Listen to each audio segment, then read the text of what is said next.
And we are Are we live. live?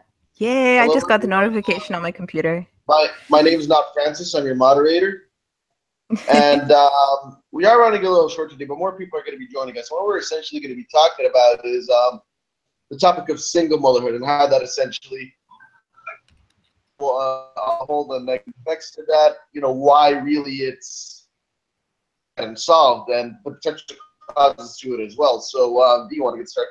Yeah. Well, first of all, hi, I'm Dee, and I am a child of a single mother. So I have a little bit of insight into this. And And um, I am a child of a single mother, oh geez. so I Okay, have a hold little on. bit I of just insight into realized. it.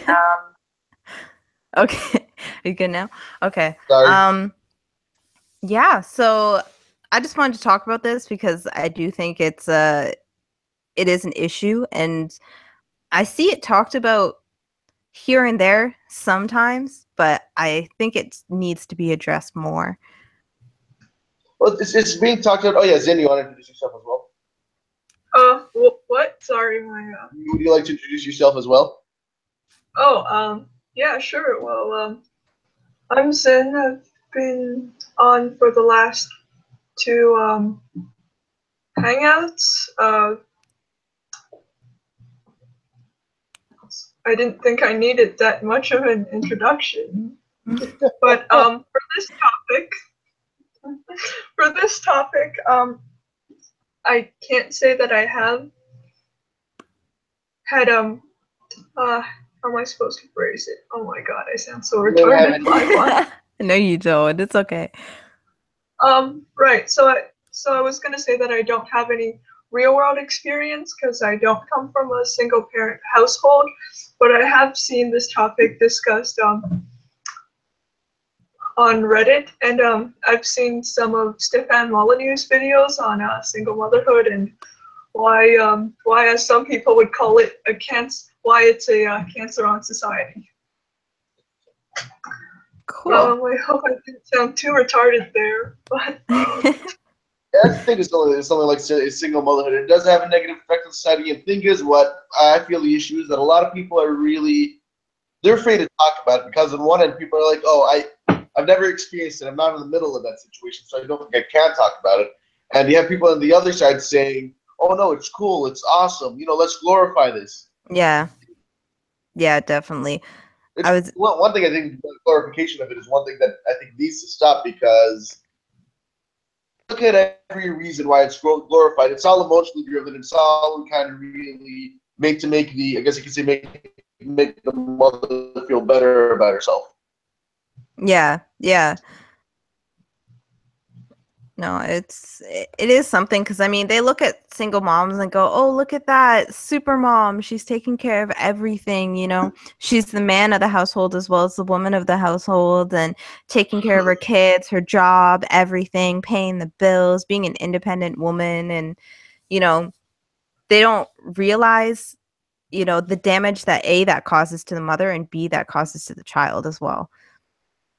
And but you look at it really has a lot of effects. But I think we should get started with more of the causes first because I think really start talking about the causes is what really. And I'm gonna go last. D, how about you start? What to you are the main causes of single motherhood? I think there's a lot of reasons. I think the loss of religion in society as a whole, I think is one big reason because a huge reason that people didn't want to be single mothers or anything was because of religion. You were supposed to wait until you got married to have sex and to have children, and if you did that outside of marriage, all of a sudden, you were ungodly, you were a sinner. Nobody wanted to be that. um I do also blame a little bit of it on welfare because it is easy to be a single parent now, because like before, if you told a woman that if she ever had a kid without a father, she'd have to work through that whole time,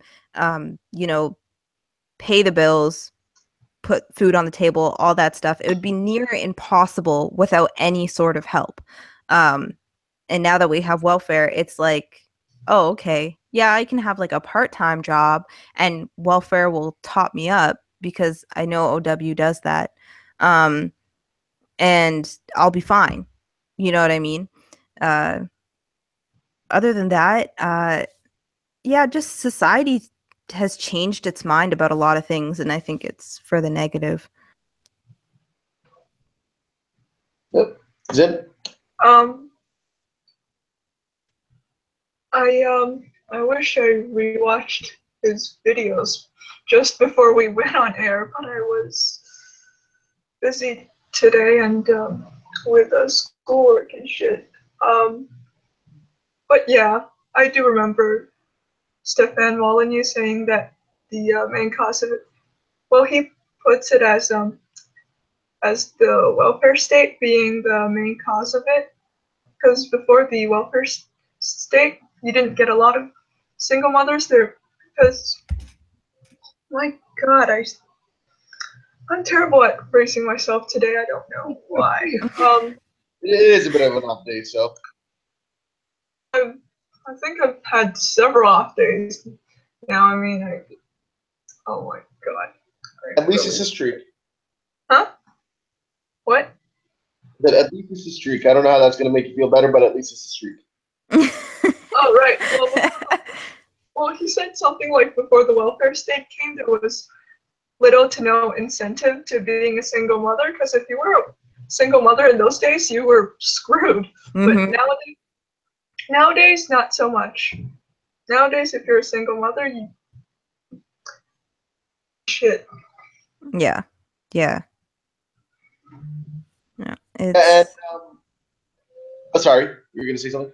Oh no, I was just gonna say it's a real problem. There's a lot of problems that have come out of the welfare state being put in our society, but one of the main ones I think is single motherhood. Yeah, I think that's the main thing.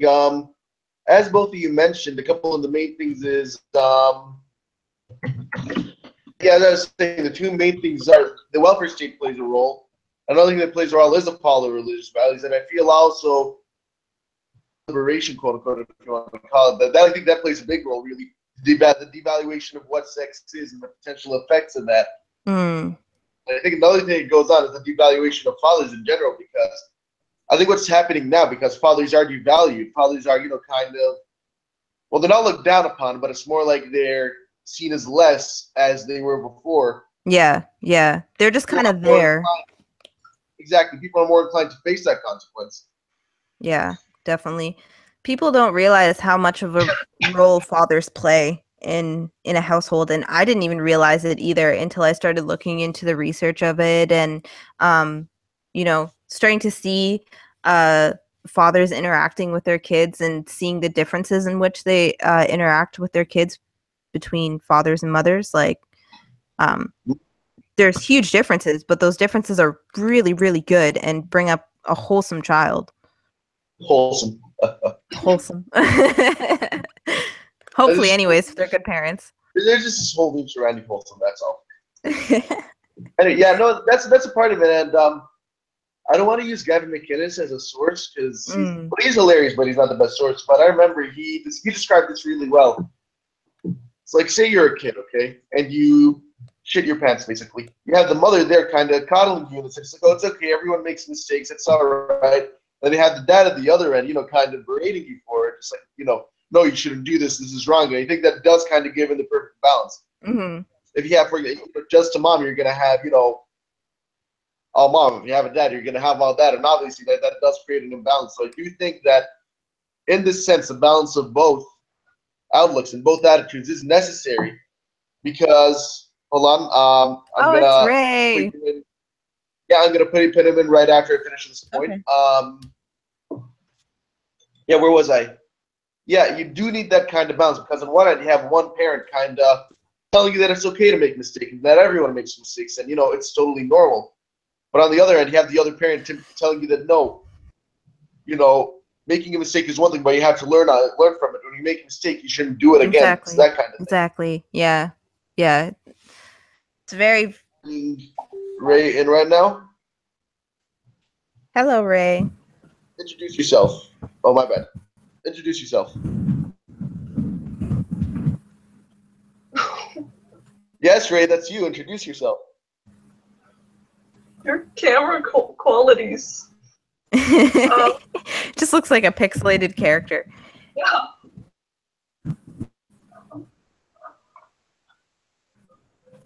Can he wave? Hello, Ray. Hi, Ray. Technical difficulties. Oh, he has his phone out. This is serious. Dun dun. Oh, hey, Oh, I boy. turned my camera on. There you go. I thought you turned it off. I thought you got cold feet and was like, You nah, got never it mind. by Equal Warrior 2000, whoever the hell that is.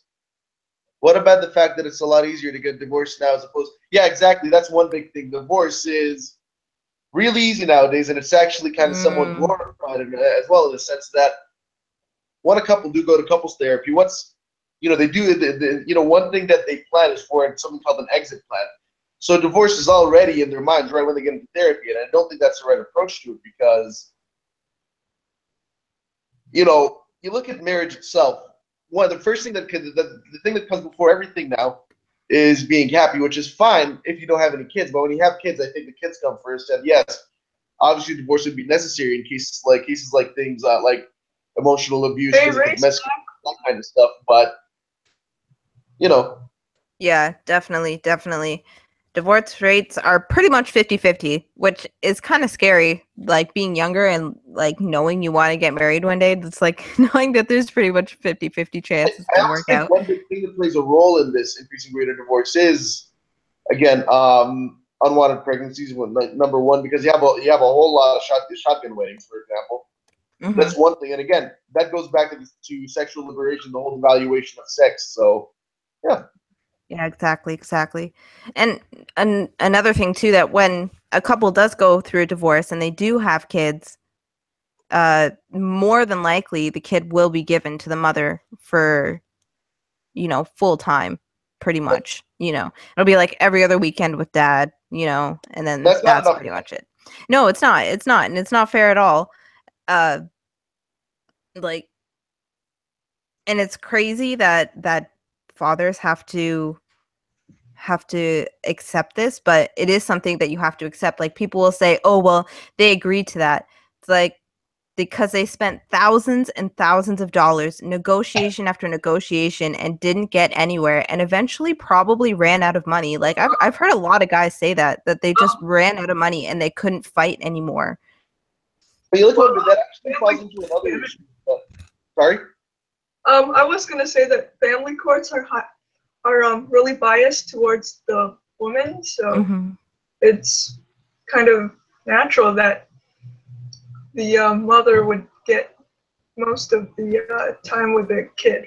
Yeah, it's completely unfair, and really, it has nothing to do with what the father is doing in his life, what kind of person he is.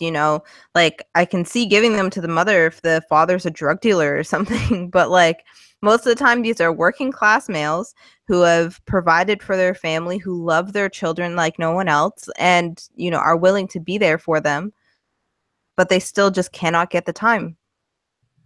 Well, and also, we got something from Dallas. He said, "Can you guys talk about your family? Talk about family experiences, your respective cultural upbringings." Okay. Not the best grammar, but you know what he means. Yeah. Do you want to get started, and then Ray's next? If you talk, I don't know if he's on being a mute. You didn't even get Ray a chance to introduce himself.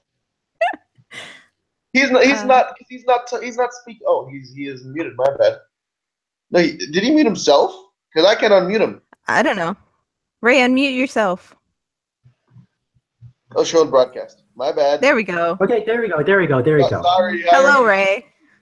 Hey, all right, finally, all the kinks has been kinked out. All right. All right, so introduce yourself. Oh, hello, my name is Raymond.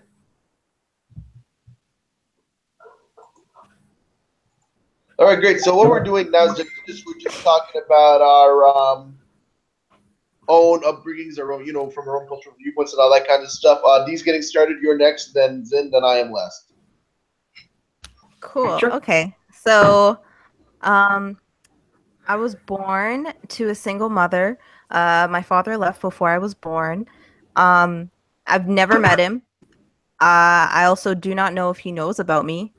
Yeah, I know. Like that could be a total possibility. Like I have no idea where on the timeline of like my mom's pregnancy when he left. So, like it's kind of eh. Um, and yeah, like I mean, growing up, I didn't really notice it. It was just kind of I always kind of just considered it like, oh, this is just my life. You know what I mean? Like I just happened to be born with just a mother instead of a mother and a father. Um, and I like my friend groups, like most of the friends that I had like did have two parents, but two parents weren't the greatest. So like always like I was like maybe I have a better life with just one. Yeah. But uh I did spend a lot of time though with my grandparents. Pretty much every summer when I was a kid, I would go spend like weeks with them going camping and stuff in the States. So I did kind of get like that male female role, especially since my grandparents are more on the conservative side, and more on the traditional side.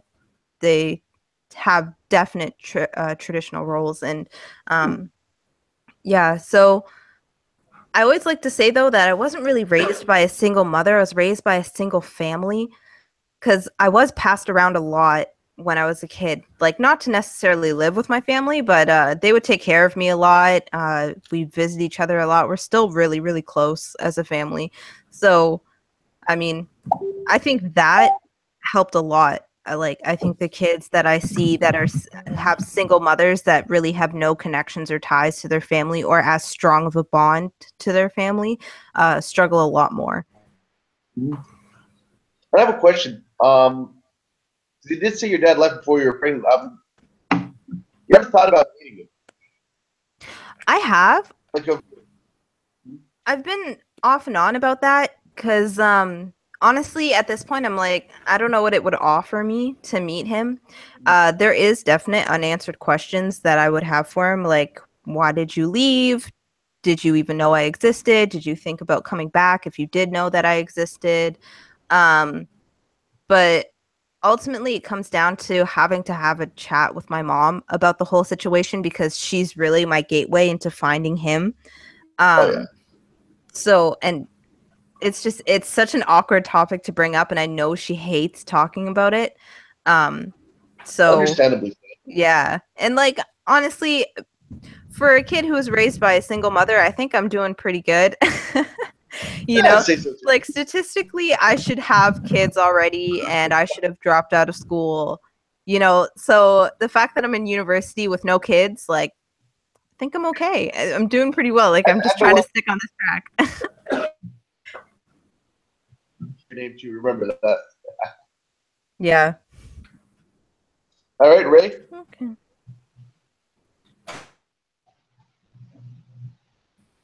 So my family is like this. Have my mom and during that, from what I remember, my dad used to work in Windsor, living in Toronto. Because of that, my dad would be working there for 2 weeks, come back and go back there for like 2 weeks. And then when we all decided to move to Windsor because cheaper housing, my family can actually afford a house there. Jobs at the auto plants. And it was a good childhood. And up until Dad was 10, and then from there, Mom and your parents for like 4 years. At the time, it was the auto layoff, so it was fairly difficult. My brother and my sister had to get jobs to support. Until my mom got remarried. Cutting off a lot. Brought her husband over, and then from there on.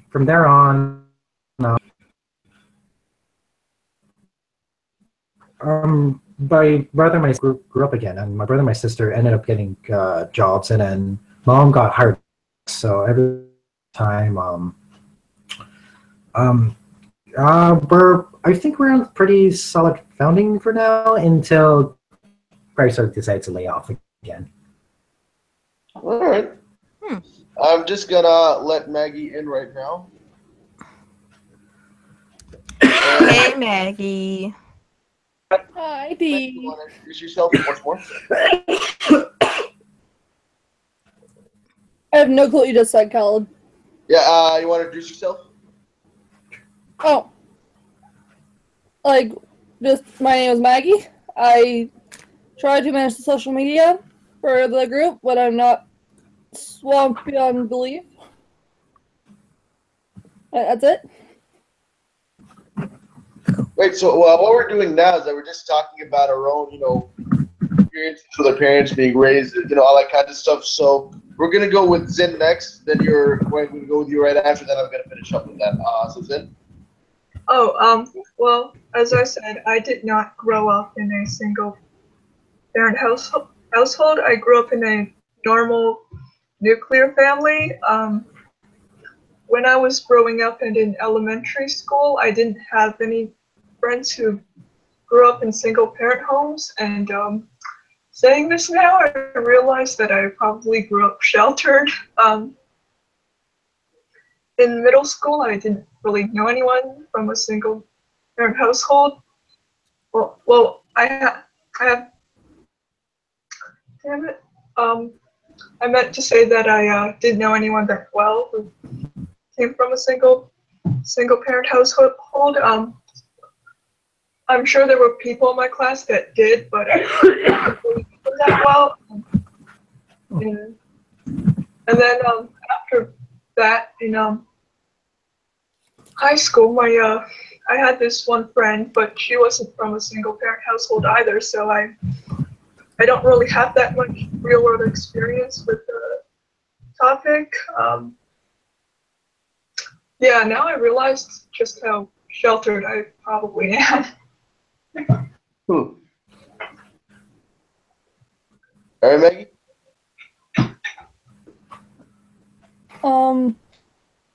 Pretty much like Zin. I have two What's parents. Pardon?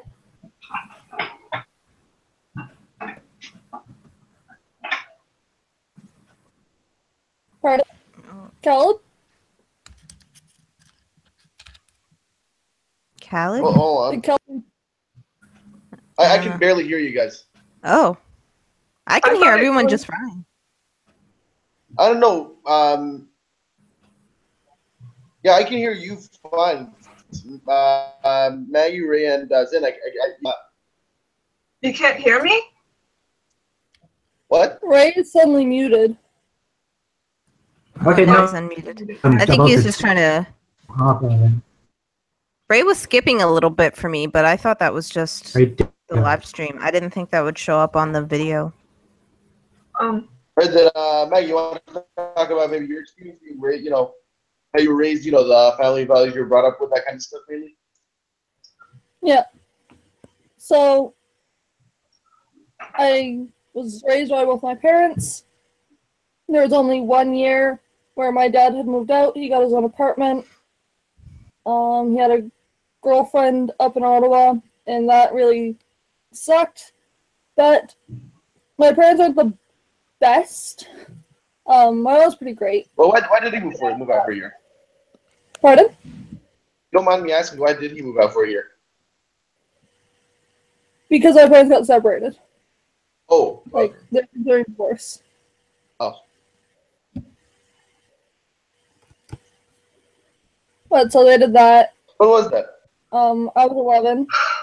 And then when I was 12, he moved back.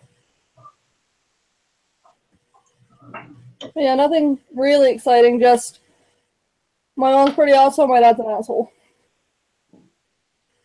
Yeah, in terms of myself, pretty much just, I was mainly raised in Saudi Arabia, but my parents were actually pretty standard, so I was given a quote-unquote liberal upbringing. Now, obviously, Western standards, it's pretty, it's pretty close, more closer to Western conservative stance, which I think is great because I feel like I did overall. I'd say I had a pretty good upbringing, so nothing too big there. Okay. So it seems we have all had pretty different lives. Oh yeah. Oh, I'm pretty sure that once we everything, it will be clear that we all pretty much had very different lives. That is definitely true. Definitely. Okay. All right, so we did go through the potential causes of single parenthood. Like, maybe they can really start to get into the things like, well, the initial effects, the potential long-term effects, and whether this does create a cycle. So, well, let's get started with that.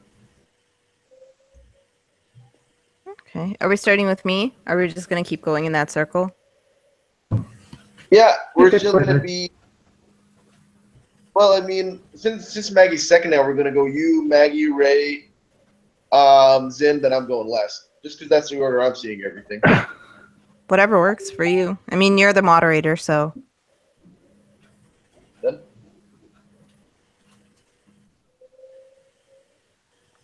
Okay, so, as for effects, like a single parent home, I'd say like the first effects that I saw, I don't even know if this counts as an effect, but when my friends would talk about their parents and the type of relationship that their parents had, or like even when Maggie was talking about like the separation between like her mom and her dad, I was like it's always something that I can't connect to. Like I'm so lost because there's nothing I can even compare it to give me the same feel. You know what I mean? It's just yeah, it's just lost in my brain because I've never known that. As for growing up, I don't know, like I think my mom, like she was pretty she was a pretty good mom, you know what I mean? And like she always taught me to be independent, and I think that was so that she didn't have to do as much for me. Like not saying that in a bad way, but like if she needed a break, which I understand that every single parent does, like she could totally just leave me at home alone and I'd be fine. You know what I mean? Once I reach a certain age. But yeah, like I can name all the statistical effects of single parenthood, but I don't think they've necessarily affected me. But I think that largely has to do with the fact that I look up to my grandparents so much. So Yeah, I definitely think that does play a role because you did mention that you did spend a lot of time with your grandparents. So in a way, you did have some, parental figures outside your mother. So yeah. And I was always hanging around like my friend in high school. I was always like at her place, and her parents were very, very close to me, and like they were pretty much like parents. They would always call me like, "Oh, you're our third daughter," you know what I mean? Same with like my mom has a really good friend, and she's married to a guy, and they have well, he has two from another marriage, and then they have one together, so like kind of three. And like that's another family that I've spent like a lot of time with, and that I was around a lot as a kid. So yeah, you're right. Like I've always had some other type of parental figures around, rather than just looking at my mom and her situation. oh yeah, I think that does definitely play a positive role in that. You didn't grow up with a father, but at least you had a number of other potential, parental figures, whether they're motherly or fatherly, that, in a way, I wouldn't say give you the same experience, but in a way, put you in a good enough position, Yeah. And I do think a lot of people, in particular, when you have when you talk about the statistics like the high crime rate and vulnerable welfare state, I think what's going on there is that basically they are lacking at least a second parental figure, right? I think that does play a big role, definitely. Yeah. I think it affects the parenting of the single parent completely when there's not somebody else there, because it's a lot of stress to raise a child, and doing it alone, like, I can't imagine the amount of stress that you get put under, and the amount of times that you'd like to look towards somebody to deal with a certain problem, or when you're just too angry and frustrated to deal with the problem that your child is presenting. So you're letting it out on them, but there's not that other person there to just be like, hold on, calm down, I'll handle this. You know what I mean? Like, go take a break or whatever. Or those nights where you really need a break, especially when they're really young too, and they just can't take care of themselves. Like the nights you need a break and it's like, okay, you know what? Like, I'll put the kids to bed tonight. I'll make dinner. Just like those little breaks, I think, mean a lot to parents. Right, Maggie?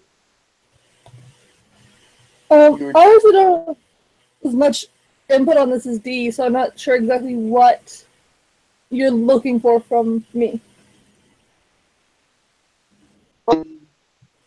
Really, honestly, just at least based on your own observations, based on I guess you could say what you've looked at and studied, like the potential effects of it, and what the just general effect I guess it could all have on society, that kind of thing.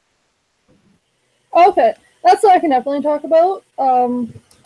I was actually just looking at a couple sets of stats here while D was speaking, and only, what was the number? Like, I think it's 13% of fathers even manage joint custody in the States. Jeez. 13. And it's even less full custody, obviously. 1-3-13. 1-3. Fathers in divorced couples. Oh. Like, they're not counting still happily married couples. But it's ridiculously low that they get any custody at all. And I think that we can see some of that in a lot of feminizing society. Yeah. Definitely. It's that automatic, right? Like, just, I hate the automatic trust we have towards women nowadays. Is like automatically trust a woman when she says she's been raped. Automatically, trust a woman to raise a child perfectly because women, like there's no objectivity in it anymore. Did you see that article that liberal men who sexually assault women should get a break because they made one mistake, but they've done so much good? What? I heard that was satire, but I'm not sure. Oh my gosh. Hey, what about? I looked on the website. It didn't look like satire to me. Well, but I could. Some lefties are so crazy you can't tell satire from the real thing. Exactly. Honestly. Real news articles look like The Onion. I didn't understand most. Can you repeat that? Didn't understand most of what you said. So apparently this might be satire, but I don't think it was. I think it's just a crazy feminist website that is so crazy it appears to be satire. But that liberal men sexually assault women, such as Harvey Weinstein or George Takei. Well, he assaulted a man, but let's not get caught up in the details there. That they should get a break from the repercussions because they've done so much good and they just made a mistake. Oh man, see, the thing is, if this is serious, I don't know if this is satire. Say, a guy drunkenly, generally a good guy, sexually assaults a woman once and realizes the mistake he makes. I don't know if he should be given a break, but I would opt for a lighter punishment just because, this is the first time something's happening. That's if the guy realizes the mistake he's done. Now, the guy's been doing this for 30 years. Yeah. And the only reason why it's out there now because so many women have come out and talked about it. So it's not an issue of Harvey Weinstein being a good person, for example, and making a mistake. No, this is something that he's continuously doing and something that he thought he could get away with. So I think it is a case-by-case thing, I think is what I'm saying. Mm. I think we can only really say that in terms of today's definitions of what constitutes sexual assault. Because there's the definition broadened so broad. Well, that's the thing. The reason why I mean. Oh, have you seen the hashtag, the MeToo hashtag on Twitter? Like, it really blew up, and not in a good way, because I heard that people who weren't even sexually harassed or assaulted or whatever, they got in on it just so they could feel like a victim. Of course, you know? I believe that. Okay, I have a question. Like, oh, this guy gave a creepy glare. Because a lot of you guys keep up so much. I'm wondering, is it just what all you guys are just a lot? What? I'm really having trouble hearing Zin and Maggie mostly because you guys are cutting off a lot. I'm wondering if it's just me. You're kind of cutting up actually on my end. Oh. I think it's my router. I'm gonna restart it. Okay. Should I readjust my Wi-Fi or what? No? You're good. You're good on my end, Zin. And same with Maggie. I can hear both of you fine. Okay. I hope it's normal on the actual YouTube video. I guess we'll have to continue this conversation because he's probably going to cut out for a second. Yeah. Oh, wait. Does that mean the whole stream goes down because he's the one that's heading it? I don't think it did go down. It's still there. Oh, okay. Cool. Better now. Ray, Awesome. you're still on. Yeah, Ray is still on. Ray's still on, but he's muted. Yeah, he muted himself. Oh, now he's off. Oh, okay. Oh, now he's So he left and came back. So he needed you to. Okay. Okay. No. I think he's gonna come back. Yep, there he is. Yep, there he is. But yeah, what were you trying to ask me, Maggie, about sexual assault? I wasn't able to hear you at all. Oh, I just said that if we go by today's definitions, then yes. But I think if we go by the traditional, what sexual assault actually is, what rape actually is, and how it isn't a man staring. I'm not talking about rape. I'm talking about sexual assault. Rape is a whole other thing. I think rape is unexcusable. Is that you're talking about? Someone made a mistake once, so they should get a lighter punishment. It depends That's on only what happened exactly. Like, say, I don't know, a guy drunkenly, unconsensually slaps a girl's ass, for example. Like, I don't know if that deserves that severe a punishment, especially if it is something that the guy drunkenly did and then realized that, okay, I should not have done this. Yeah. Like, I mean, maybe a drink spilled on him, something embarrassing like that, just to, like, socially embarrass him. But, like, when it comes to, like Maggie said, like, actual sexual assault, like, if you are completely sober in your workplace and, you start rubbing a girl's shoulders while you're at her desk or something like that. That is, I think that has to be dealt with. Yeah, like, that's something creepy, right? Like, yeah. So, and it like, I don't know. It's hard to tell, though, because now, like, especially today, people will just go by how they felt in that situation. Like, oh, that guy looked at me weird, and I felt so violated, so it must have been sexual assault. But they're just. I think it is the vagueness of it, and it needs to be cleared up because. Mm-hmm. When I say sexual assault now, it's obviously not the same as sexual assault 20 years ago, in that it is such a vague term at the moment. Yeah, it is. It is. I mean, we've seen it across the board with Mattress Girl and. Mattress Girl made it up, didn't she? Yeah, well, she didn't make it up. See, what happened was her and this guy were both drunk, and it was proven that he was more drunk than what she was, had, coitus, had their fun for the night. She woke up the next morning, and I guess her and her friends had a discussion, and she ended up coming to the conclusion that it was rape or sexual assault or something against her consent, because she was drunk and couldn't give consent, apparently, even though he was way more drunk than what she was. It's funny. When a guy and a girl both get drunk, they both fuck. It's always the girl that's, right? Like, the guy's drunk too, so. And it's such a diss towards women, like, coming from feminism. It's basically saying, like, when you're drunk, women can't handle themselves. Women can't take care of themselves. But men can.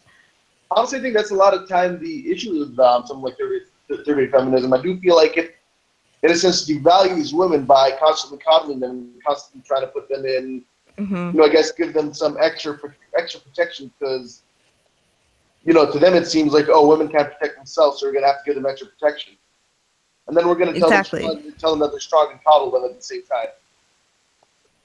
Yeah, it's dumb. It's super dumb. And I think that's a good way to segue back into the topic of single motherhood, because I do think that it does play a big role in that, things like sexual liberation and the whole, how do I put this? Sexual revolution? Yes, sexual revolution, the whole, the concept of sexual liberation, again, the devaluation of sex, I think that plays a major role in the welfare state to it. It's just kind of all crashes down in itself. Yeah, it does. I mean, even there's been statistics to show that, like, women on average can't really handle having as much sex with multiple partners as what men can, where like they're just not built for that. You know what I mean? Oh, yeah. And I think part of the reason is that, biologically, like, we're just wired to think that, sex is going to lead to a family, whether you're consciously thinking that or not, it might be ingrained in your own genes, right? And then, like, you go out and you just have sex with all these random men and nothing ever comes of it. You don't feel any happier. Like, it's obvious that women are feeling disgusted towards themselves, but they're portraying it towards men just to get, like, it off their chest. And I think that's what happened to Mattress Girl. I think she was disgusted with herself, but she didn't want to admit that, so she blamed it all on him and said that he was the one who raped her, when it obviously wasn't true. Shamed for her acts in that time. This book here is amazing. Is it backwards, or can you read it? No, I can read it. Subverted. Hold on. Yeah. That's the only thing I can read, Subverted, and the author's name. I can't read the text under. It's How I Helped the Sexual Revolution Hijack the Women's Movement. Oh. Ooh, sounds like a good book. I might steal that off you. I mean, the cover itself is just gorgeous. Because look at that. All I can see. I love the color. Okay. Yeah, it's nice. Good read, though? Yeah, she was a journalist and she worked for Cosmo, actually. Wow. That's something else when it comes to feminism. Have you guys seen that meme where they're like, objectifying women is wrong, and then the very next story is, look at these men's sexy bodies, the top 10 here in Cosmopolitan. Ugh. That's how feminists operate. Well, exactly. Like, they want the genders to be equal, but then they change the rules for both of them. It's like, oh, well, you can't objectify men. It's like, you totally can, okay? You totally can. When you're looking at how big their bulge is, like, how, like, there's been tons and tons and tons of articles written about whether or not size matters. And it's like, if feminists would go crazy if there was tons and tons of articles written about whether the size of breasts matter or the size of butts matter, and I'm sure there are articles like that. Oh, they're But yeah, there would be total outrage. Like, look at what this magazine wrote. How disgusting. How dare they objectify women? Yet they turn around and go, well, this guy's only 6 inches long. So, just like, you know what I mean? It's like figure out the standards that you want for society. And if you really want the genders to be equal, then follow the rules for both. If you don't like objectifying women, then you shouldn't like objectifying men. And if you're fine with objectifying women, you should be fine with objectifying men. Yeah. I think someone said, I forget the guy's name. If feminism didn't have double standards, they wouldn't have standards at all. Exactly. Pretty much everything of what they can believe, you can turn it into a double standard. Oh yeah. But yeah. So let's get back on topic. I mean, Yeah. Whatever left to talk about. I mean, The impact of single parenthood on society. yeah. I mean, all the stats are there. I think it is pretty obvious in that, you have obviously the increased crime rate, the increased high school and college dropout rate. I think both of those are really important. And I didn't look this up as a statistic, but I'm gonna wager that it's true that people who grow up under single parents are more likely to be single parents themselves. Mm-hmm. I don't know how true that is. That's the stat I was trying to find. Apparently, 2 guys, McLaughlin and Booth, in 1989 did a study on it and found it to be true. Okay. I honestly would believe it. I just want to reference the study. Yeah, I mean, that's the thing. This is honestly just an educated guess on my end. It just kind of makes sense to me, but I don't have any studies to prove it. So I really can't confirm whether it's true or not. It's just...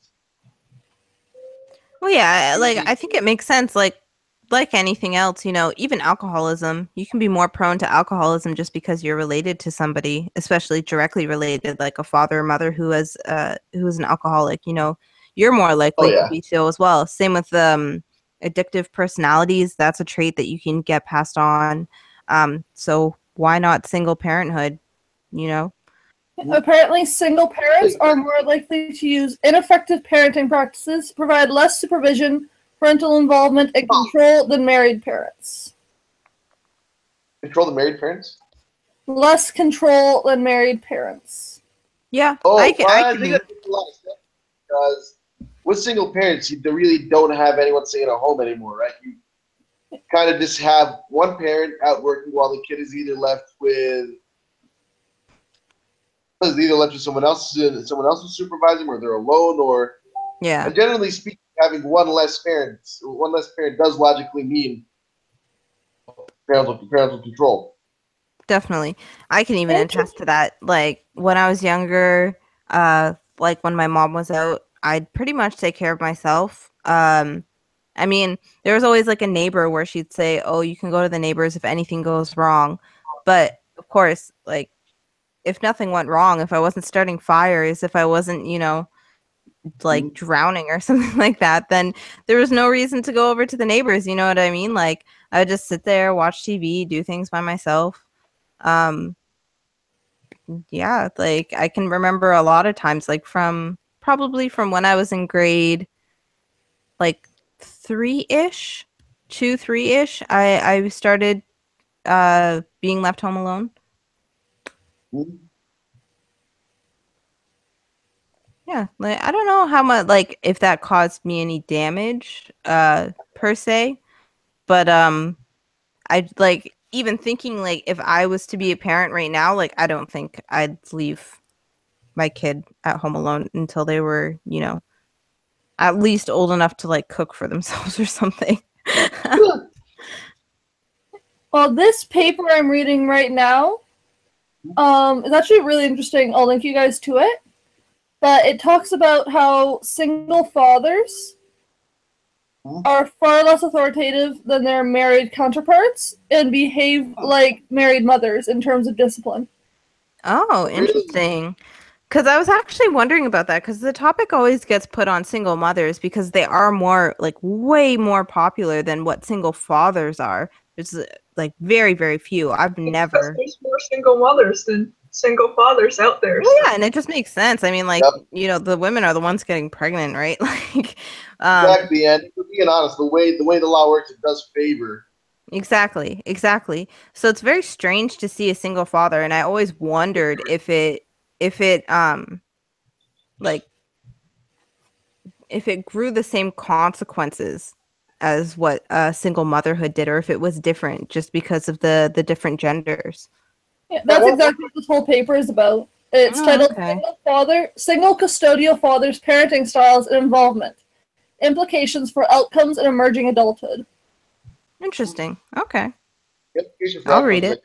what we're going to want to look at. Because that's what I'm really curious about.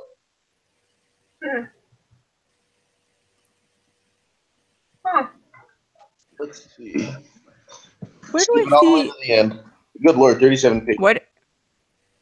where do I see the chat so that I can, because like right now you guys are like a big screen. There's this notepad logo on this side. I don't see it. Oh wait, hold on. There we go. Okay, I see it now. Well, we can't all just read the study. No. Yep.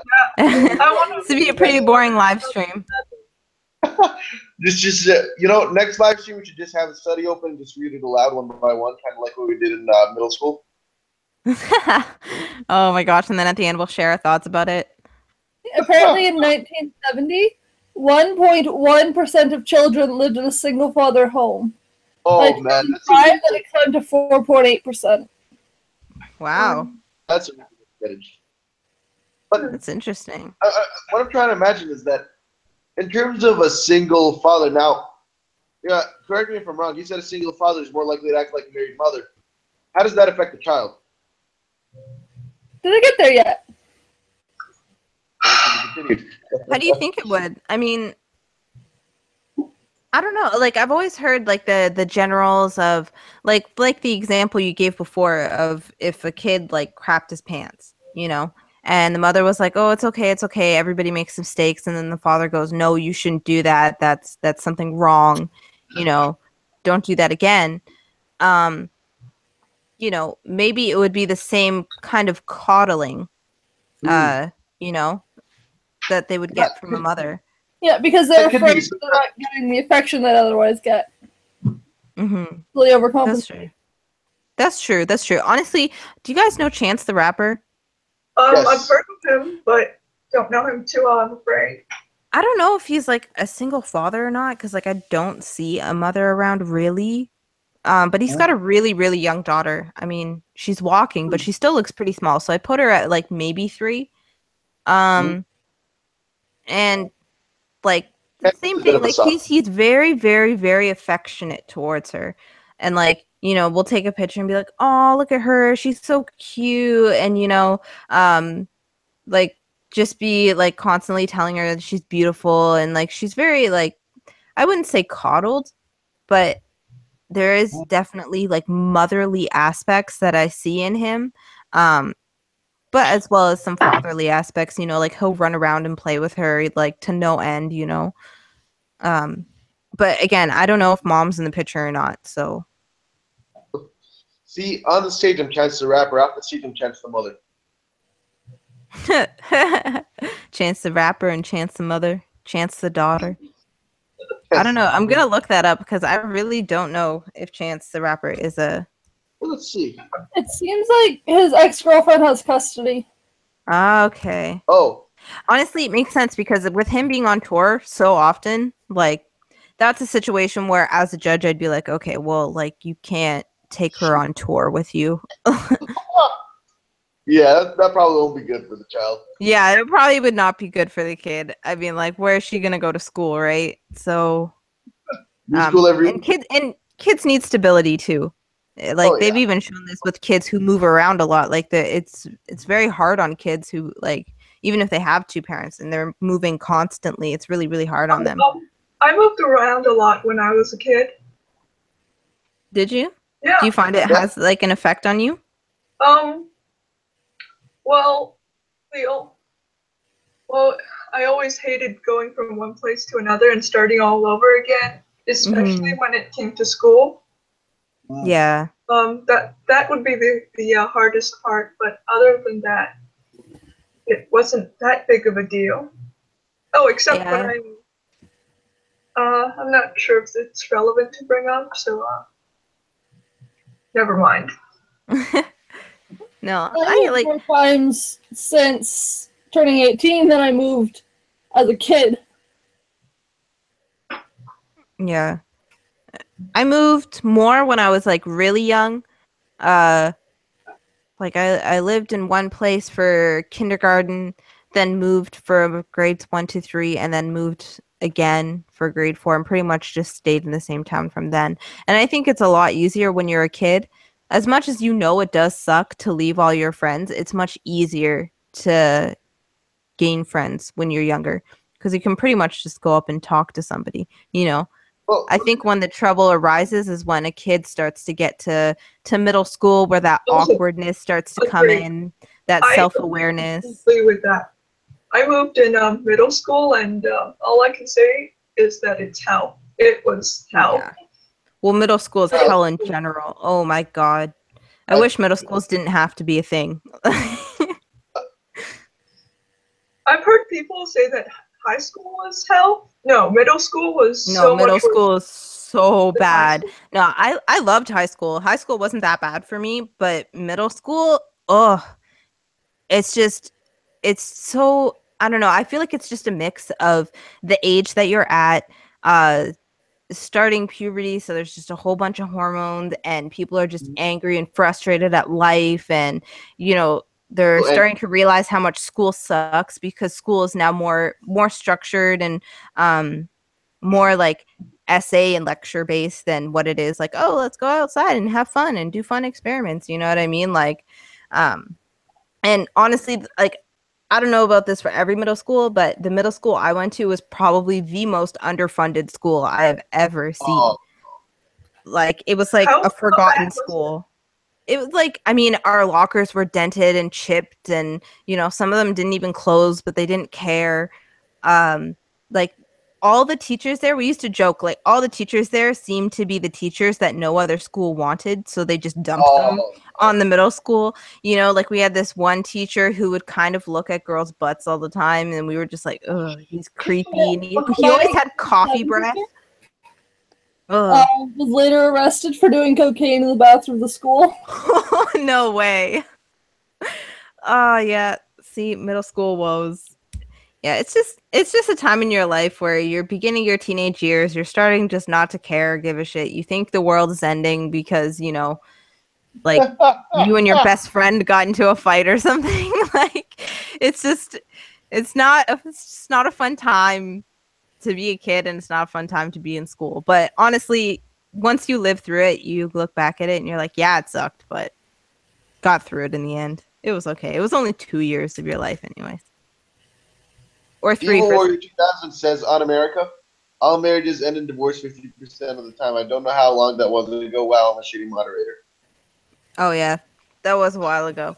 But is it I'm pretty sure it's at 50% or like very, very close to. Yep. No, it is at 50%. Now, the last major topic is, how can this issue of single parenthood be solved? Honestly, I think it starts off honestly with like welfare needs to cut it out and stop being such a big part of people's lives, for one. And two, I think it also needs to happen on a social level as well. Socially, I think we need to, like, I always wondered when I was in high school too, because there were a few girls in my school who did get pregnant in high school, and all I would see on their Facebooks is, oh, congratulations, congratulations. And I'm like, why are you congratulating them? They just ruined their lives. Like, you know, Congratulations.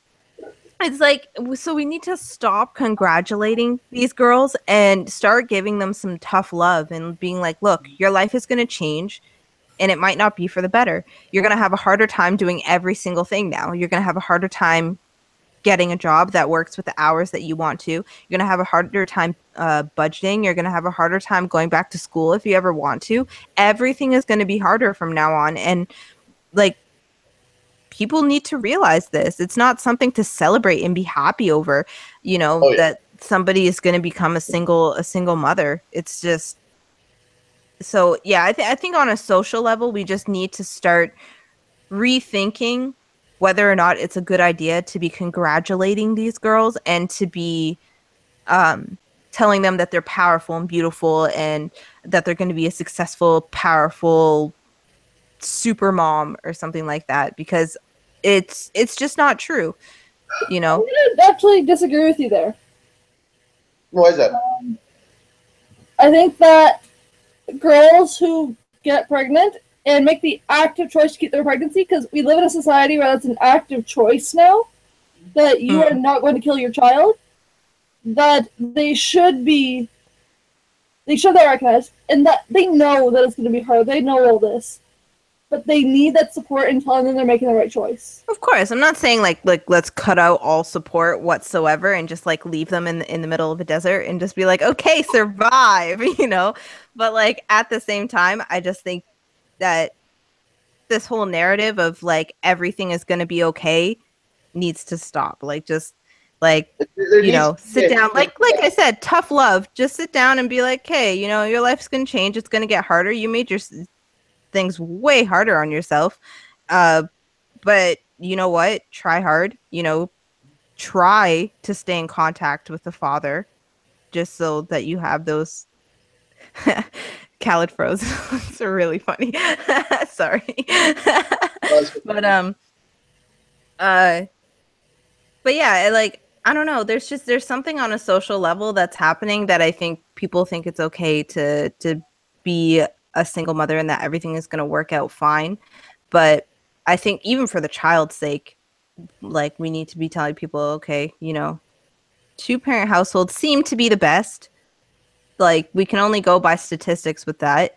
And of course, like lived experiences by people, and just be like, you know what? If you're going to be a single mother, do your best, but lean on others if you have to. But just know that this isn't the ideal, I guess is what I'm trying to say. And make sure your child has a male role model. Yes. At least get them a male role model. Like, I had a male soccer coach or whatever. Like, I mean, that was a 1 year out of my life, 1 summer out of my life. But even somebody like that, if you can get them involved in some kind of sport that has like a male coach or something like that, because coaches are always looked up to as somebody who's a very big role model in somebody's life. So even something as little as that. But like uncles or grandfathers. Yeah. Just somebody there to be that male figure, and somebody who's just, a decently good human being. Yeah.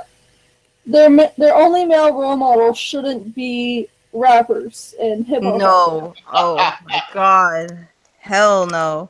But you don't understand. I've learned how to pop a clip better than anyone else. Oh my gosh. No. Like, yeah. I don't understand. Well, I do. I mean, and I do think kids search for role models.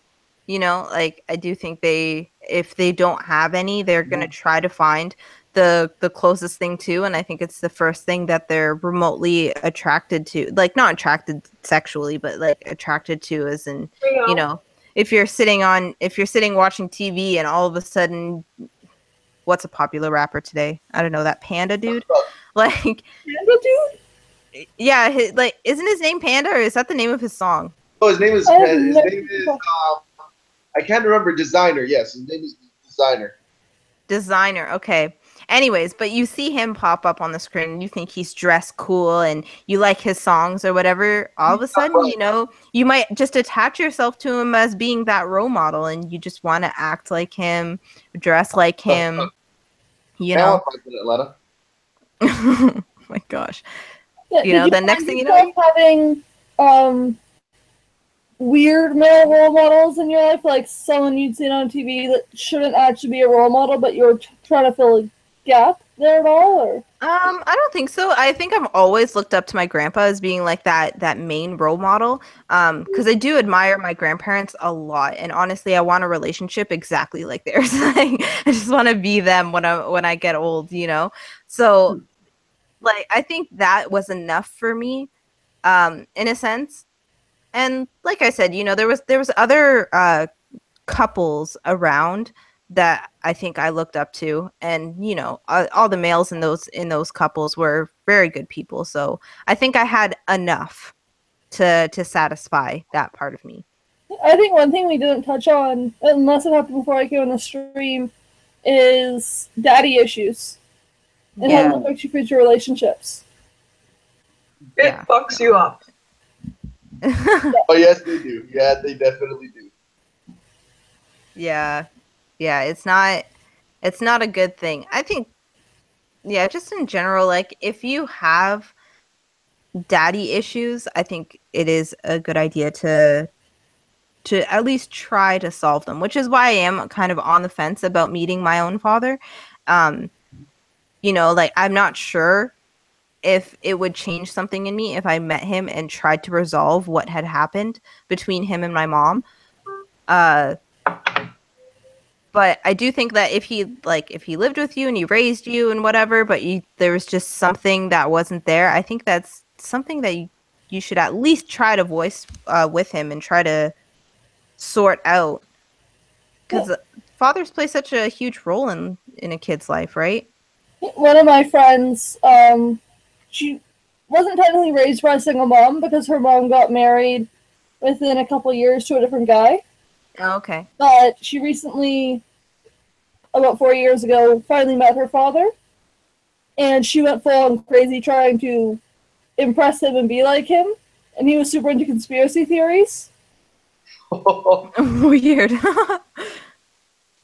So she went from being my normal sane friend to posting about vaccines all over her Facebook. Oh, like, yes.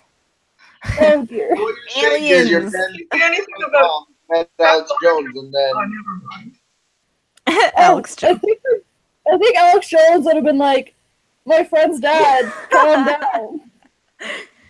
You've been a little out there. The memes are Calm down. golden. Oh man. Yeah. I don't know. Now I'm starting to wonder if that would happen to me. Like if I would suddenly get this strange attachment to my own father. If I ever met him and started to grow a relationship with him. Oh man. Right, Maggie, your turn. What They are killer. Daddy issues are the worst. Oh, I can imagine. I realize that. What potential solutions would you have for single parenting? Pardon?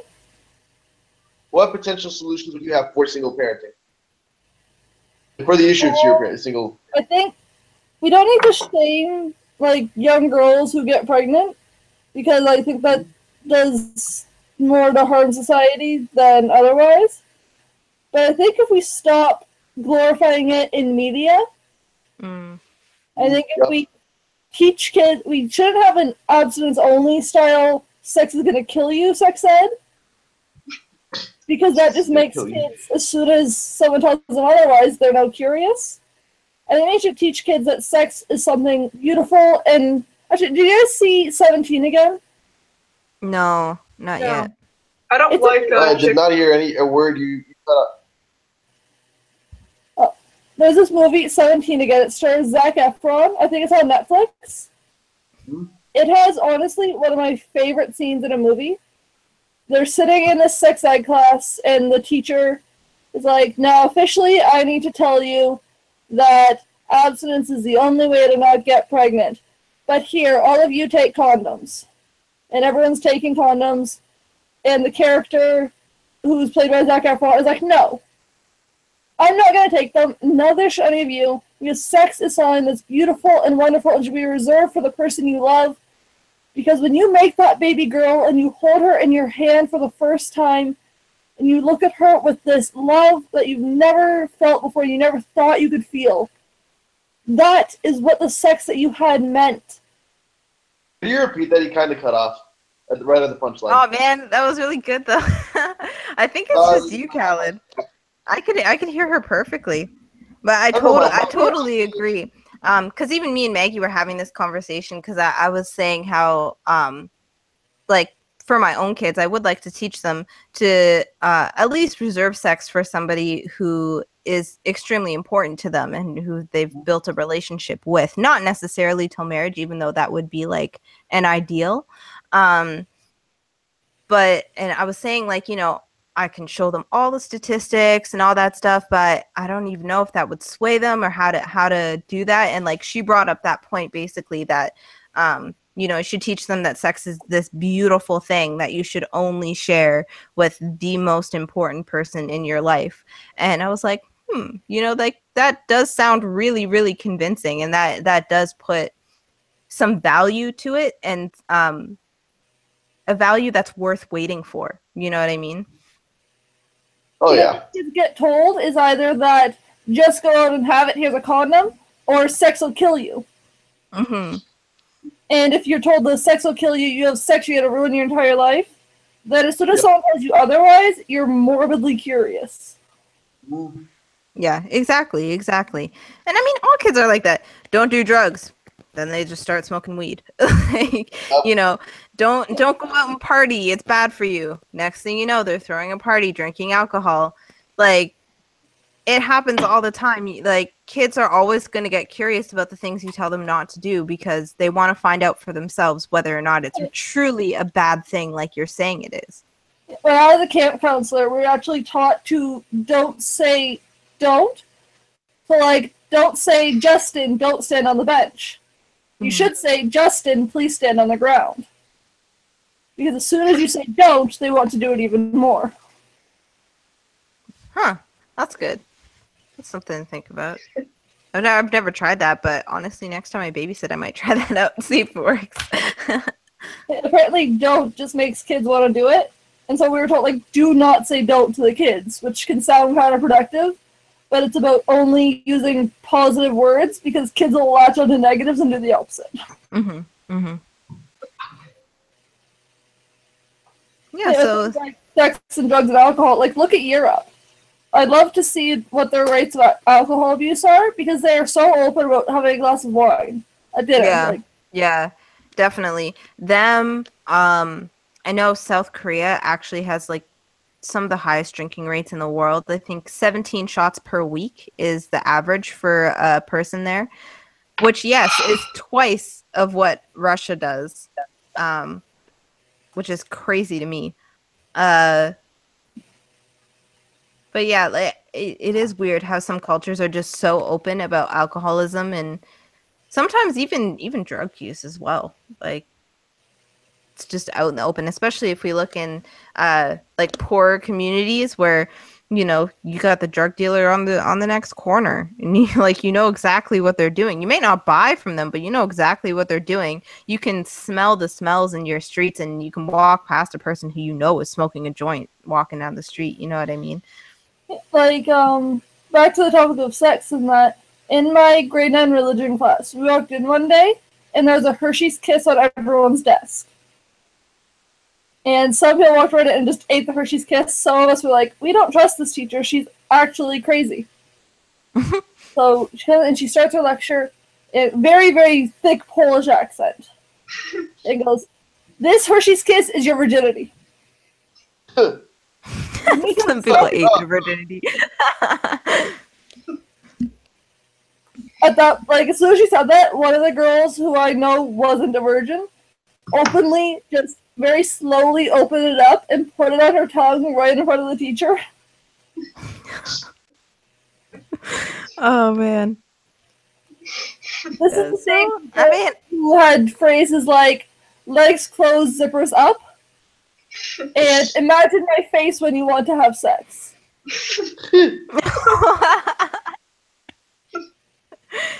Oh, well, that's one way of stopping kids from having sex. Is just picture I know me. very few people who I went to high school with who are still virgins.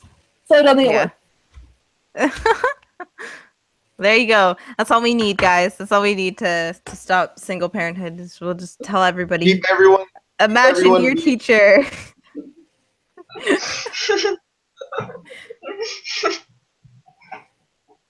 I think there was a plot line in Glee at one point.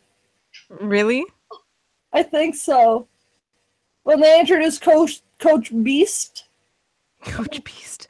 And that was the person's name. I don't know if that's the nickname or the actual name. but the coach was this very masculine woman. And there was one time where they were trying to not have sex with each other because everyone on Glee just wanted to have sex with each other. That's how high school is. Of course. That's Honestly, totally high school. Yeah. I feel like that's a huge part of it. Is media just makes it like.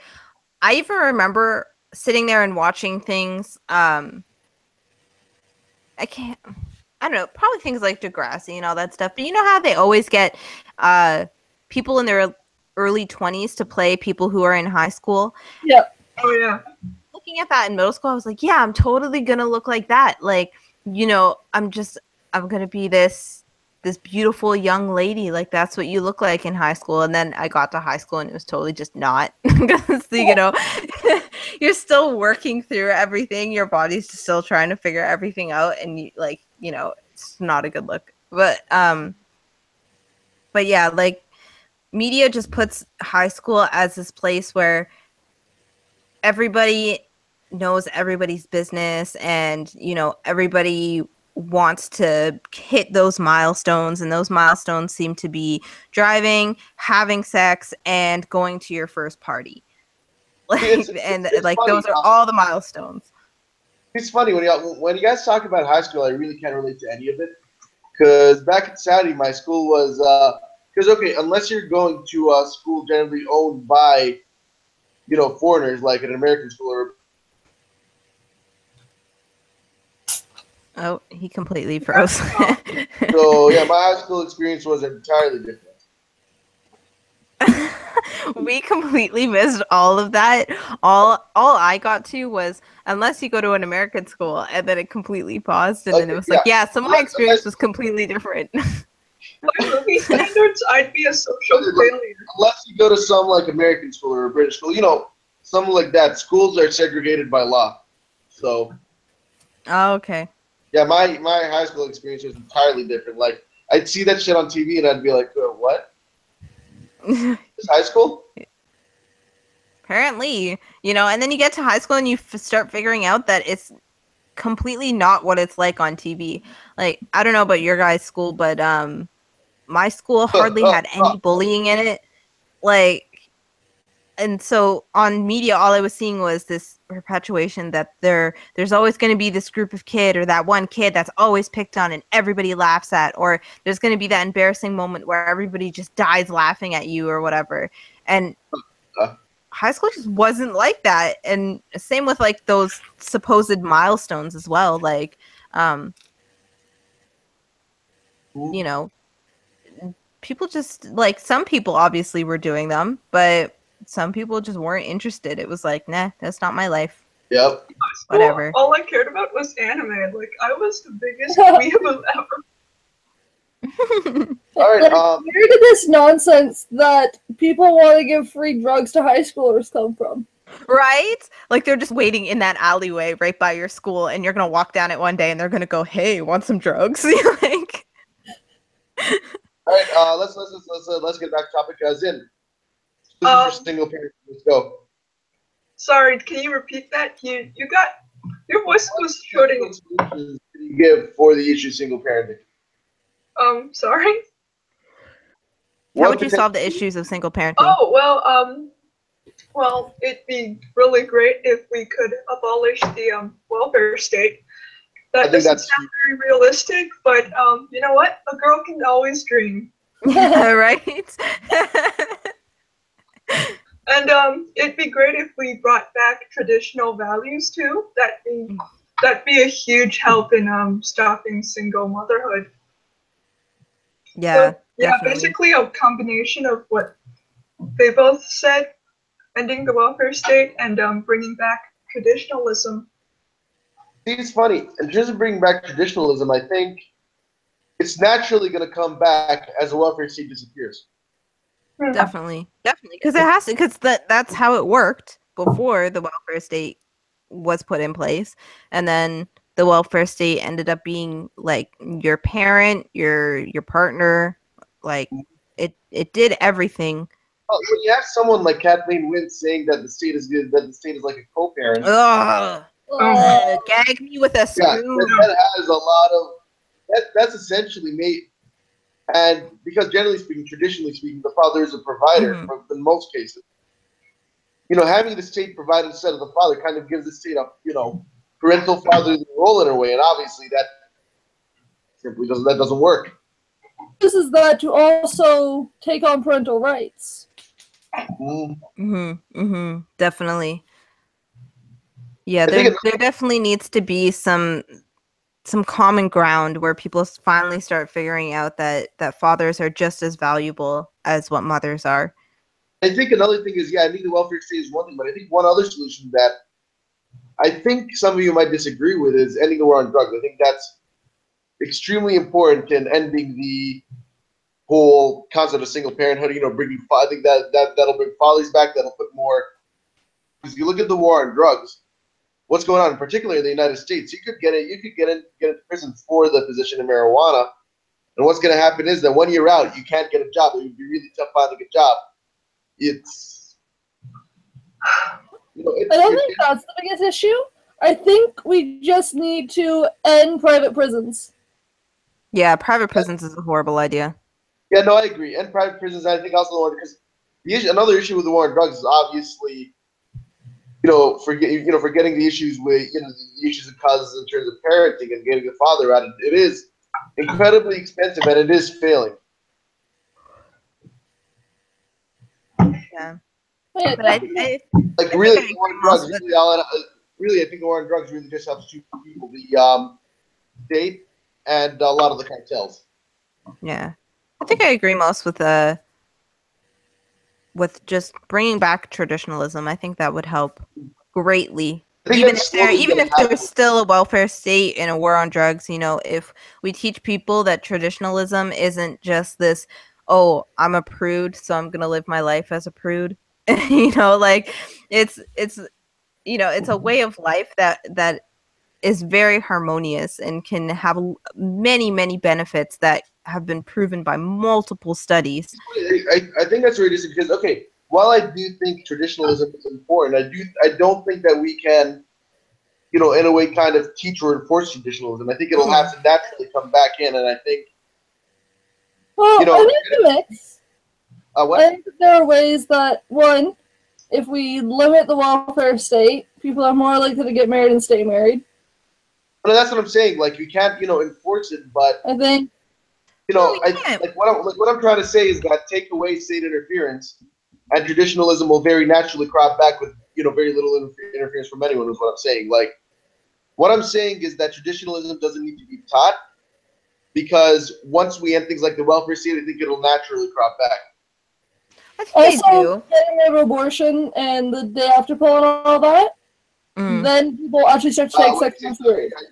Yeah, very, very much more seriously, because they don't want to risk that if there's no way out of it. But Yep. I don't know. I would disagree, Cal. I think you can teach traditionalism, and I was gonna say, like Zin said, we can dream about the welfare state one day going away, but is that coming anytime soon? Maybe not. No, it's not. Yeah, exactly. So I think that we have to start on a smaller scale and just teach our kids about traditional values and why it's valuable to have a family with both mother and father, and having probably the father as the provider and mother as the caregiver and stuff, and really just leading by example. So look, that's the thing. I mean, we could teach it, but that's because we realize it. I think the issue is a lot of people, keep in mind, most people don't even think about this stuff. They really just deal with the current environment they have and work their way around it. Yeah, that's true. I think it could go one of either way. I think people look up to their parents more than what they think they do, and I think they realize that once they become the ages in which you get married and have kids and all that stuff, you know what I mean? Then you realize, well, my mom and dad built something that was really great. Maybe I should do something the same way. And it might not be that whole, I'm going to have a traditional lifestyle, but it'll just be, I had this example and I want to follow that example to the best of my ability. Like, even the staunch traditionalist I am, I never wanted to get married. It was never on my radar. Didn't want to get married. Not my thing. And then I got into a 1.5-year relationship, and I'm like, damn it, I want to marry him. Do you like this? Yeah, things can change. I was the same way about having kids. I was like, nah. I knew I wanted to have a kid, but I always like thought about adoption instead or whatever. Like I never wanted to have any of my own. And like same thing, you know, like you end up getting into a great relationship and then you start picturing it, and you're like, shit, maybe I do want that nuclear family though. It looks so tempting. My boyfriend is now my ex and living in China, and all I can think about is we have had great kids. China. Let her finish. That was it. Oh, okay. Sorry. I don't know. It's weird because, you know, I've always been the type to wanted to settle down and have kids and just kind of live that old traditional family lifestyle. I don't know. It's always been something I've wanted. Oh, okay. Ideally, I'd like to have I think it's just expected. myself. Yeah. You did grow up in Saudi, so it's not nearly livable. I think that definitely does play a big role. And I do think, honestly, I could praise Western culture as much as I want, but I'm always going to say that currently Western culture has one fundamental flaw, which is Well, the shitty family values, honestly. Right? At the moment, Western culture is really bad when it comes to family values. Yeah. oh Definitely. yeah. We are completely destroying the family bit by bit. Hmm. And I think that has to change. yeah, it Like- does. In a country that doesn't value women enough to let them drive or go outside by themselves can still respect women in more ways in regards to child rearing. Mm-hmm. That's a problem. Yeah. Oh no! I'm not saying it's not a problem. There are a whole bunch of problems in Saudi Arabia. There are a whole bunch of problems in general, but generally speaking, at least with the way a family interacts and the value a family has, in Saudi you have people all across the political spectrum. You look at and you see this with all of them. Oh, You that's know, what, value family. that's what, that Saudi is still better for that, despite the fact of how they treat women. Well, no, what I'm saying is that despite all the issues it has, at least there's something it's kind of doing. I don't want to say fully, but it's kind of doing right, you know? Yeah, exactly. That's my point. Oh, okay. Yeah, sorry, I didn't hear you too clearly. Yeah, what I was trying to say is that despite all its horribleness with it, is that it still manages to be better than the States and Canada in this one respect. Yeah. Yeah. Yeah, Well, it's, I mean- it's really. It's highly problematic because of how bad it is in other areas. Yeah. It's pretty bad because how I see my own culture. There's a lot to look down upon, but when you look at something like family values, I'm like, you know what? I'm actually pretty proud of that. Yeah. And I mean, like, look at Japan. Japan is suffering right now for the fact that, like, they've completely destroyed their family values.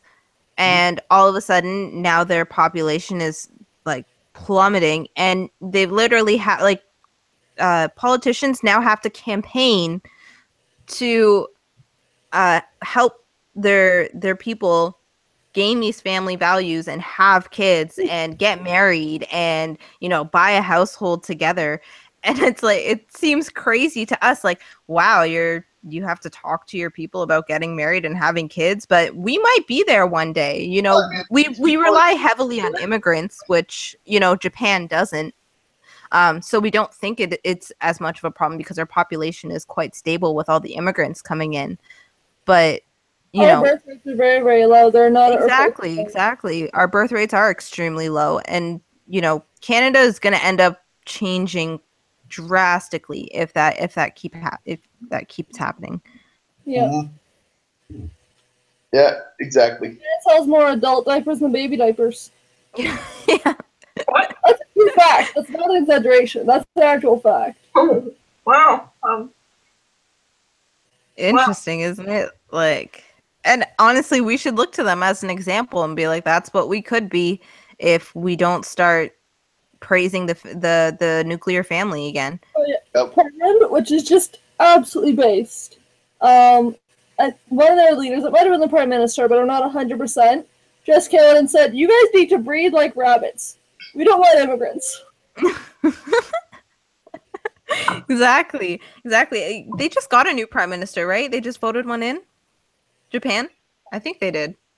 Did they? But I think so. I think they were just recently had an election, and people were talking about the new prime minister because apparently all they had was like a choice between a conservative and a more conservative person. So it was two people who were really going to be like, "Yo, get your family started," And more conservative. That's pretty cool. right? You think our elections could be like that? Except we have like centrist and more left. Do you think there's any centrists in Canada? Yeah, that's true. It's pretty much like a left or right game. I mean, like, even when it comes to the Conservative Party, Andrew Scheer is very, very conservative himself. I mean, he's got 5 kids, definitely living that nuclear family lifestyle. He was actually against the gay marriage bill. He like fought against that at the time that it was going through.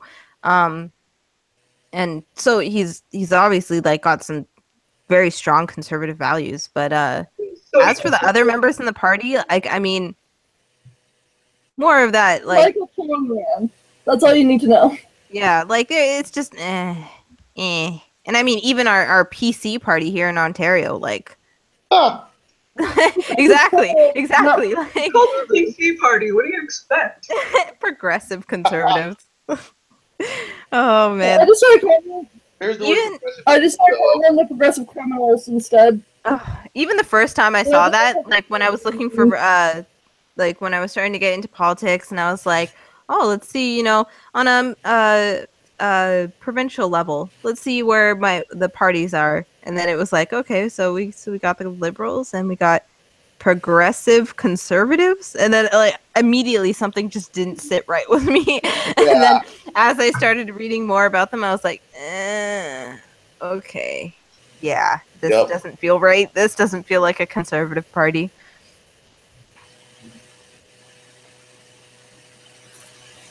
The LGBT Tory kind of weirds me out. Yeah. LGBT Tory. LGBT Tory. Yeah, no, just I don't know. There's a lot of things that, like, Canada is just too focused on being that country that everybody can look up to for progressive values. That I'm gonna say Canada does virtue signal a lot. Yeah, it does. It does. Our chief exports are maple syrup, virtue signaling, and Trudeau's socks. Trudeau's socks. Oh man! Trudeau socks. You get a cardboard cutout of the Prime Minister. Oh wow, cool! I should get one so I can use it as a punching bag. It's just a cardboard cutout. Wouldn't punch very well.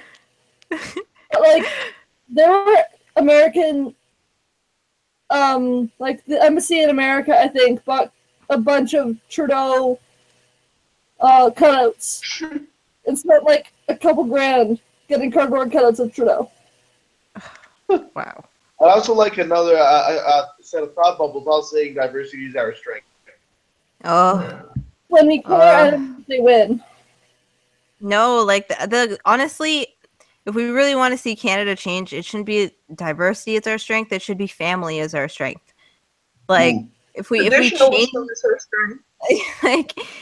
if we just change that one thing. State-sponsored nannies to take care of her kids. Ugh.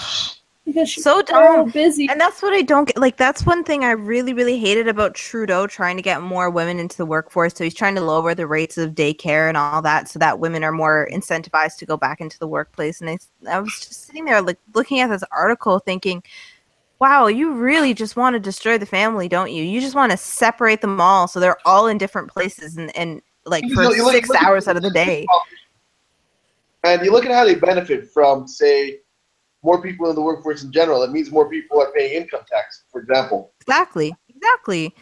And they think it also means that cost of labor is cheaper. Yeah, they frame it as this whole we're for women, we're getting them back in the workforce, and it's like, no, you're not for women. If you were for women, you'd let them make the choices that they want to make, and most of the time that would be being with their family. I think it was Jordan Peterson. I imagine in 10 years, I'm going to talk about the Liberal Party in specific. Say Canada, hypothetically, gets on a right-wing populist direction. The Liberals will suddenly become a right-wing populist party. Yeah. I mean, it's that whole pendulum swing, right?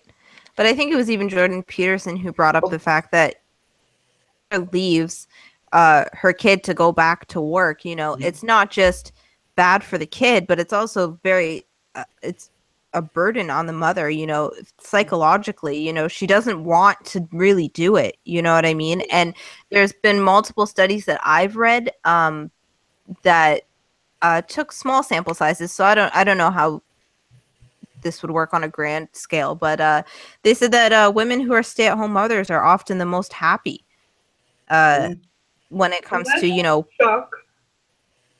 right? Yeah, there's so many studies that show that actually. Yeah, like they're happier, they feel more fulfilled, But nowadays they're teaching women that the only way you're going to be fulfilled is if you get a job and work full time, just like a man does, and have daycare or nanny for your kid, and do it all, so to speak. That's the only way you're going to feel fulfilled, when really it's much easier than that. It's just going back to your very, very basic values. Oh yeah. Ever since feminism got women into the workforce, women have been getting more and more miserable. So Yeah. really Yeah.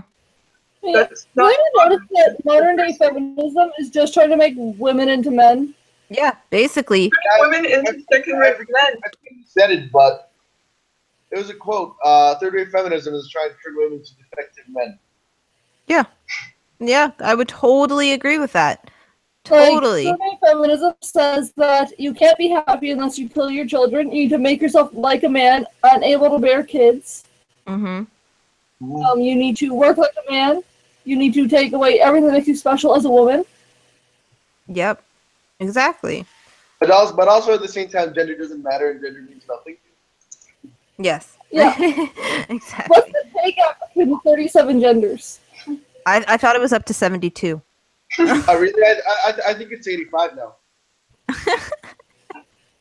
Oh, 5 minutes of process 86. Oh crap, man. Ah. I didn't have my app on refresh, so I didn't get the new gender list. Take it. Wait, there are 37 other 72. What's not off the list? I don't know. Research it. See how many they're up to now.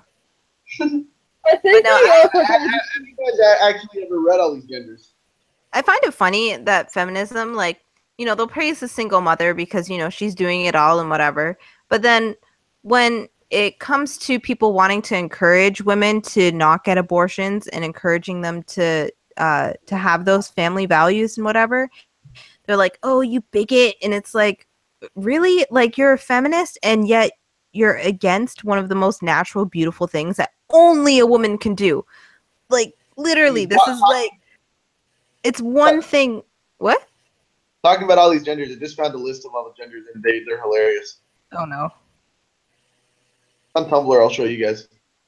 Of course it's Tumblr. Yeah, I don't trust Tumblr because there are enough trolls there who can pass off as legitimate SJW accounts. So some of them really. You have the first one. Abime gender, a gender that is profound, deep, and infinite. Meant to resemble when one mirror is reflecting into another mirror, creating an infinite paradox. I'm sure they're all profound and Adam's gender. deep. Adam's gender, a gender which refuses to be categorized. Arrow gender, A gender which is infinite. Wow. So like what? Like if you're in a bar, you feel more like a man, and if you're in a lingerie store, you feel more like a woman. Like I don't. Oh man. Does anyone remember the existence of tomboys? Like, Ace said a gender that What about A gender tomboys? that's affected by mood swings? What the heck? like feeling- girls who prefer to dress like boys for the most part were just called tomboys. Yeah, honestly, I was the same way. Oh yeah. I used Now to they're hang out with training. boys and roll around in the dirt, get holes in my jeans all the time. I was more of a tomboy as a kid. Like growing up now, like I'm way more of a quote unquote girly girl. But Like Like, I recently decided that I hate pants. I'm tired of wearing pants. I don't want to wear them anymore. Dresses. what? Ambonic? Identifying as both man and woman, yet neither at the same time. What? This is going to be fake. That's called confused. You're just confused. Oh, Oh, man. Like, I this feel- is gotta be fake. Honestly, I truly feel bad for a person who feels like one of these genders. Like, I truly feel bad for them that they do not identify with one or the other, like male or female. It just seems like it would be a psychological trauma almost, like thinking of yourself as other than a female or a male, you know. And then of course growing up and trying to explain that to your significant other, and of course if you have a gender, then you're supposed to have a gender in which you like as well. So like the one I just read, if you identify as both male and female yet neither at the same time, then who are you attracted to? Like, also, Oh, You have your gender and your sexuality. So you can be, or not just, you have your another one of those. Do you have There's the gender? there's sexuality something and here gender. called color gender, a gender associated with one or more colors and feelings, hues, emotions, and/or objects associated with that color. Maybe like pink gender, blue gender, yellow gender. Okay, but biogender. A gender that feels connected to nature in some way. yeah, There's, I've heard there's even like ecofeminism, there's another one ecosexual. also, a feminine gender similar to a girl, but on a separate plane and off to itself. See, and that's the thing is that like like the gender female and the gender male don't have like strict in a box, you must act like this. So like the one that Khaled just read, you're basically just a female then. Like who cares if, you know, like me and Maggie were talking about, like you're a little bit of a tomboy. You're still a female. Like it doesn't mean you're completely kicked out of the group because you don't play with Barbies. Like Exactly. Like that pisses me off actually. I'm gonna go on a bit of a rant here. But you see these parents who are forcing their kids into being different genders, and they're like, oh, my son would rather play with a Barbie than a Tonka truck. Clearly he's a girl. It's like, who's enforcing the gender stereotypes now? exactly.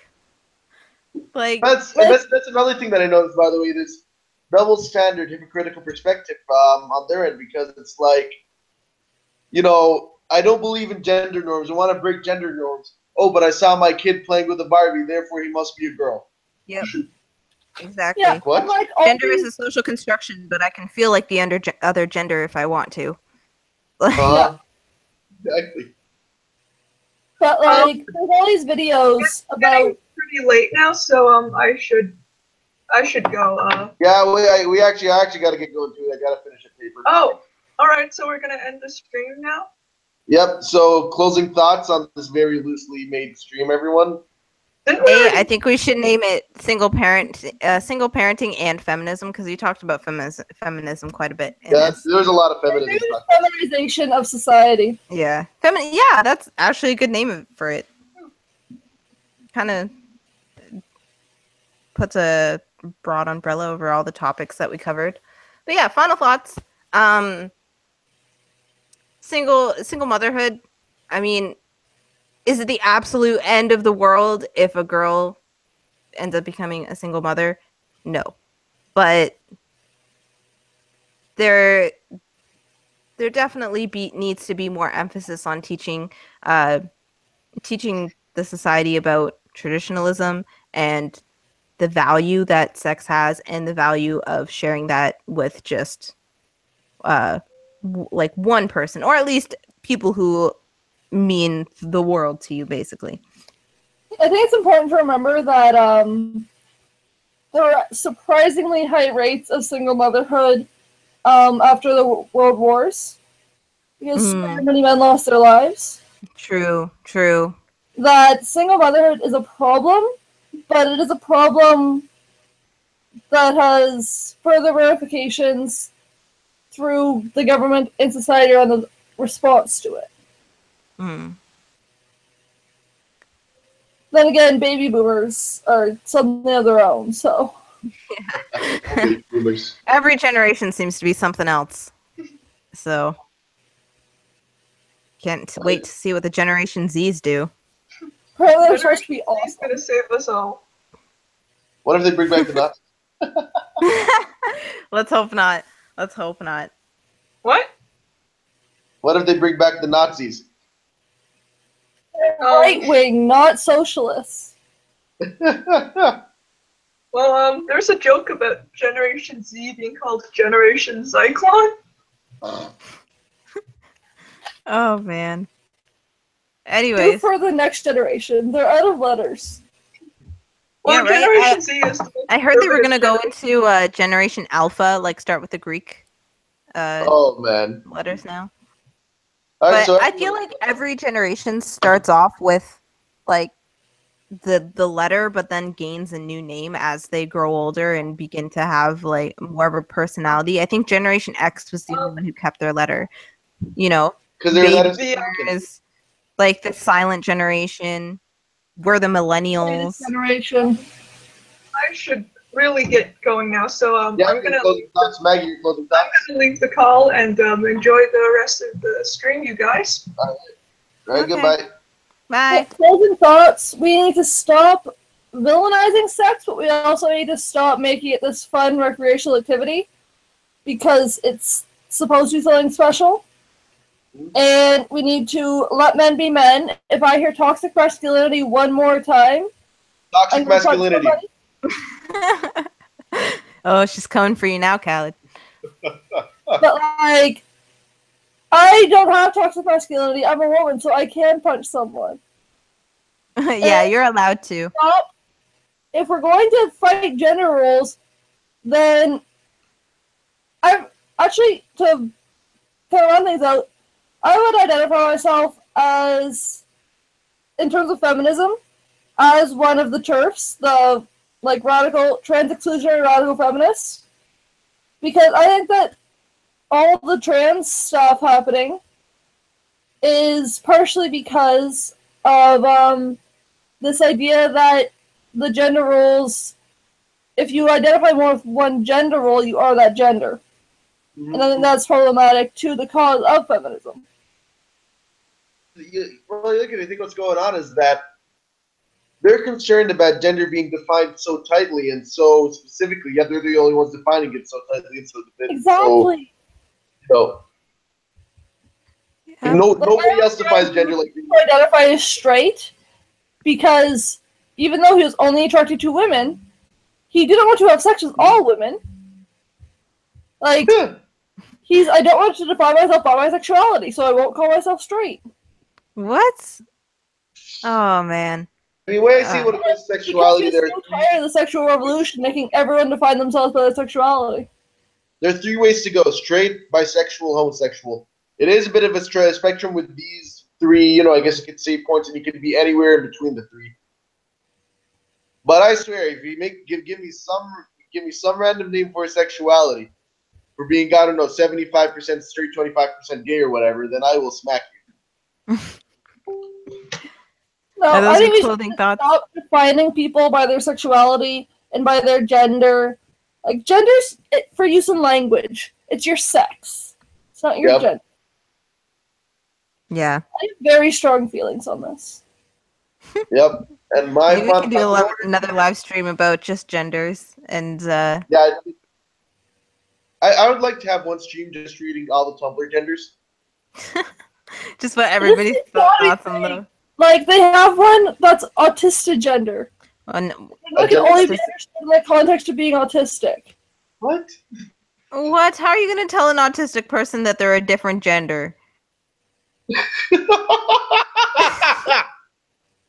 Like, how mean do you have to be? Oh my gosh! Possible trigger warning.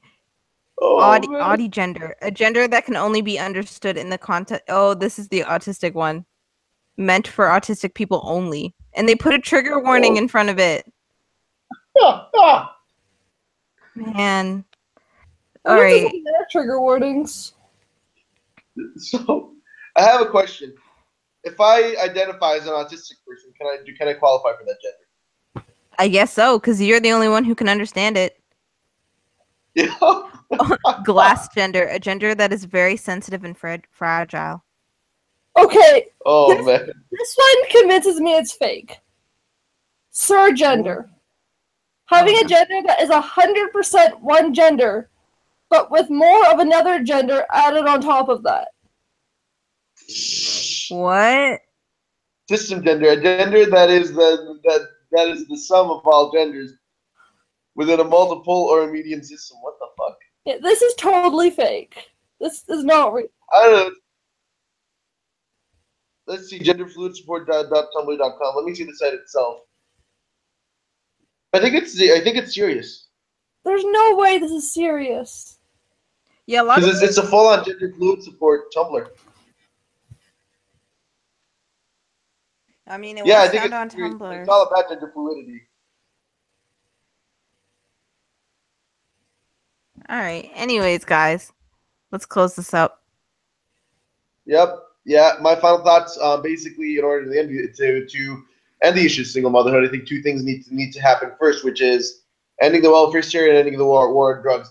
I think naturally what's going to happen is that people are going to look down upon single motherhood more, and through that, fathers are going to get much more involved, and naturally people are going to turn back towards simply based off the factor that this is what has worked best before the state got involved, and now that the state isn't getting involved anymore, we best return to that. So pretty much it. All right. Well, good stream. The pronoun master list. Pronoun masters. Master list? Master. Oh, master. Oh, a master list. This, From now on, I want you guys to call me a who. H-U, who. Doctor H-U? Who. Yes, who. Oh, this is the same list. What are here? All right. What? Well, anyways, I'm going to go because I have to finish studying. Yeah, I got to finish my paper up. So, good stream, everyone. And I shall end the broadcast now. And everybody have a good night. Yeah, have a good night. Thanks for doing this with me, guys. Anytime. Bye.